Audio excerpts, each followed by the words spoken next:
Give your content more oomph. Hi, I'm Brian Pombo. Welcome back to Brian J. Pombo Live.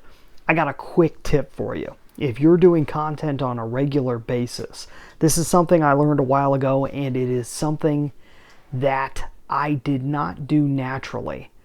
It's one of those things I've had to watch myself on. Well, there's a part of me that did do it naturally, and there's a part of me that always tried to shy away from it because it always got me into trouble. And here's what it is. How do I put this? Because I didn't really word it out before I came on here. So I'm going to try and put this in best terms as I can. You have to have an air of absoluteness when you're speaking. Let me explain what that means.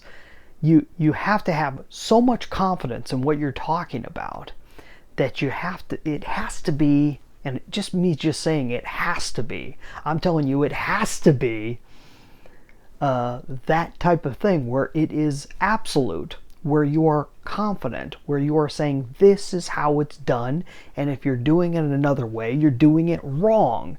You have to have that power of conviction, even if it's something that you are not absolutely convicted of, okay? You have to at least start the conversation with an absolute statement so that people feel secure listening to you and hearing what you have to say. Even if you pull it back, and you'll see if you watch my videos, one of the most common things I do is I'll start with an absolute statement, and then I'll kind of tone it down as we move along. Like we were talking about a couple nights ago about the Hegelian dialectic. If you say something that has a little bit of bite to it, that has a little bit of conflict, that adds a little bit of spice, then you kind of hook people, you bring them in, and then from there you can start tearing it apart and going into the details as to exactly what it is that you mean. But having a power of absolute clarity and absolute distinction in what you're saying, it adds something to it. It gives you the context of being an authority, which is what this type of person people want to listen to. If you're a thought leader, in a sense, if you are a person that wants other people to listen to them for whatever it is that you're talking about, you kind of have to have that at some level. You have to have this absolutism.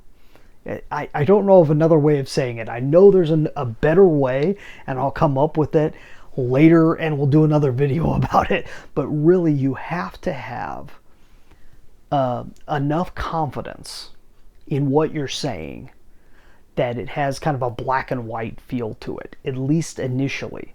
You can always pare it down and nuance it as you go along and get into detail and explain exactly what you're meaning. But it has to have the feel of the Ten Commandments, if you will. Thou shalt not, okay? That's how it has to be. And when you have that type of energy and you have that type of confidence, people want to listen. If you come at it too soft, on the other hand, you come at it too soft and you go, I kind of think this and I kind of think that, and I don't know, what do you think? Make your own decision, which I probably do a bit too much of that.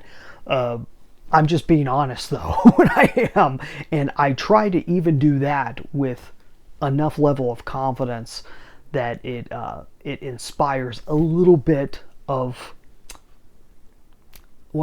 commitment to listening, which is what I need in order to convey my message. And it's the same thing that you need. If you want people to listen to you and take you seriously, then you have to have that confidence. And the confidence comes through in your language, and you have to be very careful to be extremely confident in what it is that you're saying, especially when you're first attempting to get attention. Hopefully that makes sense. Hey, we will be back tomorrow night In the meantime, go get a copy of my book, 9 Ways to Amazon Proof Your Business. You get a free copy at amazonproofbook.com. And we'll be back tomorrow. You have a great night. In the meantime, get out there and let the magic happen.